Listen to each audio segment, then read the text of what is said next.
final করতাম তখন নিয়ে গেছি মোটা খালাকে নিয়ে গেছি ফাইনাল খালা হাতাম করে নিয়ে গেছি প্রিয়ম আরো প্রিয়ম যখন জন্ম তখন আমি অনেক ছোট তখন মানে আমি ক্লাস থ্রিতে পড়ে পড়ি প্রিয়মের হাগু আমি বহু বছর করতে পারছি এটাই বললাম ভাইস ভার্সা ফাইনাল খালা আমাদের জন্য করতে যেতে ওর জন্য করতে আমাদের খারাপ লাগে না বিচার বাবা করতো না আমি না তখন প্রিয়মদের সময় তো ডাক্তার ছিল না প্রিয়মরাও এই যে এই ন্যাপকিন ওগুলো করতো কত মাইখানা করে সবাই আমাদের বাসায় তো থাকতো প্রিয়ম মুশি এখন এরা কত টেনা টেনা কথা বলে থাকতো আমাদের বাসায় আমরা মানে একদম আপন ভাই বোনের মতোই তো রাখছি অল্প অল্পটা আমি করি না রাখছি প্রিয়ম মুশি ওদের হ্যাঁ জি জি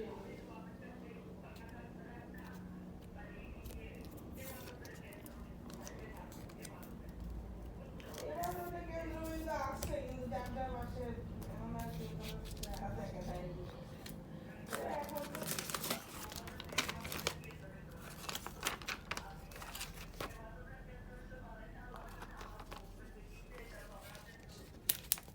না না ঝগড়া না খালামণি একটা মান অভিমান ঝগড়া করার মতন তো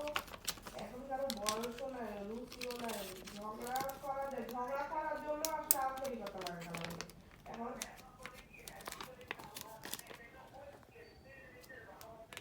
ঐক্যের ভালোবাসা তো সারা জীবনই ছিল বুড়াকালেই